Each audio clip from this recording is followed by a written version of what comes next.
Gate C-27 buzzed with the restless energy of delayed departures, rolling suitcases, clicking over tile, boarding announcements echoing half-heard, the smell of burnt coffee hanging in the air. The woman in the navy suit stood near the window, boarding pass in hand, posture relaxed but alert. She had boarded hundreds of flights like this. Nothing about the moment suggested it would be different. Then two uniformed security officers appeared at her side. "Ma'am, we need you to step away from the gate," one said, not unkindly but without explanation. She glanced at the sign above the counter, then at her watch. "Is there a problem with my seat?" she asked evenly. "I boarded with my group." The officer avoided her eyes. "We'll discuss it elsewhere." Around them, conversations slowed. A couple across the aisle stopped mid-sentence.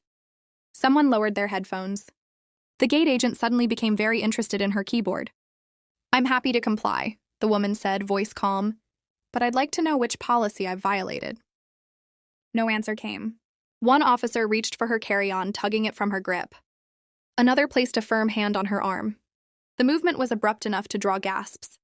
Phones came out, subtle at first, then openly raised. A teenager whispered, "Why her?" An older man frowned and shook his head.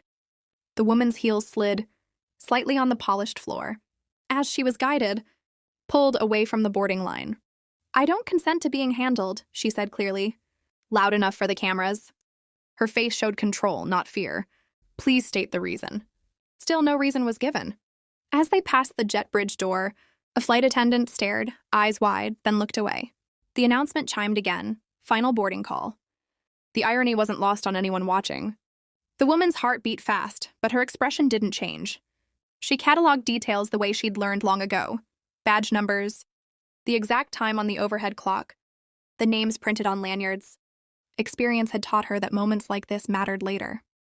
At the edge of the gate area, she was released just long enough for an officer to say, "You'll need to come with us."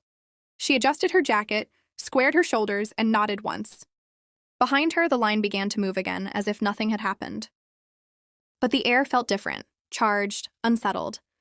And though no one at Gate C-27 knew it yet, this brief, silent removal was about to cost the airline far more than a single seat. The airport security office was smaller than she expected, fluorescent. Lights humming softly, a scuffed metal desk, two plastic chairs bolted to the floor. A faded poster about passenger conduct hung crooked on the wall. The door closed with a dull click that sounded louder than it should have.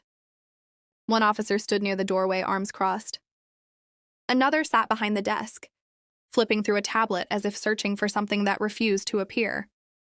The woman placed her handbag neatly at her feet and remained standing until invited to sit. When the chair was offered, she declined with a polite shake of her head. "I'd like a clear explanation," she said, her voice steady, measured. "For the record." The officer cleared his throat. "There was a concern raised by a crew member." "A concern about what?" she asked. A pause. Fingers tapped the desk. "Disruptive behavior." She nodded once, absorbing the word. "I hadn't spoken to anyone," she replied. "I boarded when instructed." I remained at my seat. No one contradicted her. Minutes stretched. The hum of the lights seemed louder now. Somewhere beyond the walls, a plane taxied away, engines roaring into motion. She imagined the empty seat that would carry her name on the manifest. Already forgotten. Finally, her identification was returned across the desk. The officer avoided meeting her eyes. "You're free to go, ma'am." "That's it?" she asked quietly. "Yes." She picked up her ID, slid it into her wallet, and closed her bag. "May I have the incident number?" she added. Both officers looked startled. After a moment, one scribbled on a notepad and tore off the page, handing it to her. She accepted it with a calm nod. "Thank you for your time," she said, standing straight. There was no sarcasm in her tone. No anger, just clarity. As she walked out, her phone vibrated. Missed calls, meeting reminders, an alert about market volatility. She ignored them all. In the hallway, reflective glass caught her image, composed, controlled, untouched by the chaos others had tried to impose on her. Outside, she stepped into the quiet of a service corridor where airport carts hummed past and no one stared. She inhaled slowly, then exhaled, centering herself. This wasn't the first time she'd been underestimated. It wasn't even the first time she'd been dismissed without explanation. But she knew something they didn't. Every decision left a trail. Every action had weight. And every institution, no matter how large, eventually answered for how it treated people when it thought no one important was watching. She opened her phone, not to complain, not to post, not to argue. She opened her calendar and confirmed a meeting, scheduled for the following morning. Then she walked on, heels steady against the floor, already moving toward consequences. The boardroom overlooked the city through a wall of glass, sunlight reflecting off polished wood and stainless steel. For the airline's executives, this meeting was supposed to be a relief. The past quarter had been brutal. Fuel costs up, routes cut, pressure from investors mounting. The $3.9 billion financing deal on today's agenda wasn't just helpful. It was essential. Coffee cups steamed. Laptops chimed as the video conference connected. The screen flickered, then stabilized. There she was. For half a second, no one spoke. A few executives exchanged uncertain glances, trying to place her face. Then recognition landed. Hard. The legal counsel stiffened. The head of operations swallowed. "Good morning," she said pleasantly. Her background was simple. Neutral wall, soft lighting, no distractions. Authority didn't need decoration. Introductions followed, rushed and overly formal. When it was her turn, she didn't mention the flight. She didn't mention the video circulating online. She stated her name, her title, and the firm she led, one of the airline's largest institutional partners. The room shifted. "As you know," the CFO began carefully, "this financing is critical to maintaining liquidity through the next." She raised a hand gently. "Before we proceed, I'd like to address a matter of risk." Every pen stopped moving. "Our firm conducts comprehensive reviews," she continued, voice calm, precise. "Not only of balance sheets, but of governance, operational judgment, and institutional behavior." She clicked a key. A document appeared on the shared screen, timestamps, internal reports. A brief but damning summary of an incident at Gate C-27. No commentary. Just facts. The CEO cleared his throat. "We are, of course, investigating that situation." "I'm sure you are," she replied. "We completed our review this morning." Silence stretched across the table. The city outside kept moving, unaware.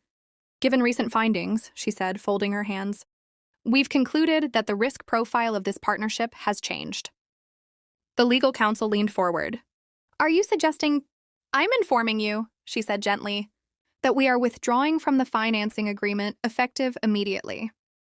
Faces drained of color. Someone whispered, "You can't be serious." She met the camera evenly. "I am." She didn't raise her voice. She didn't accuse. She simply stated the outcome, the way gravity states itself. "Our decision is final," she added. "You'll receive formal notice within the hour." The call ended shortly after.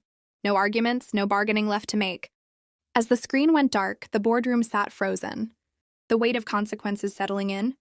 Miles away, she closed her laptop and stood. There was no triumph in her expression, only certainty. For her, this wasn't revenge. It was accountability. The first headline broke before noon. By mid-afternoon, there were hundreds. Screens across trading floors glowed red as the airline's stock slid sharply. Analysts scrambling to explain the sudden withdrawal of a deal that had been publicly described as imminent news. Anchors spoke quickly, using words like unexpected, concerning, destabilizing. Social media filled in the rest, stitching together timelines, videos, and leaked statements into a narrative no public relations team could outrun. The footage from Gate C-27 resurfaced everywhere, now slowed down, captioned, contextualized. Commentators paused the video at key moments. The unanswered questions, the hands on her arm, the absence of explanation. What once looked like a routine removal now appeared unmistakably different. Inside the airline's headquarters, emergency meetings overlapped. Phones rang unanswered. Executives spoke in low, urgent tones. Lawyers advised silence. Consultants advised apologies.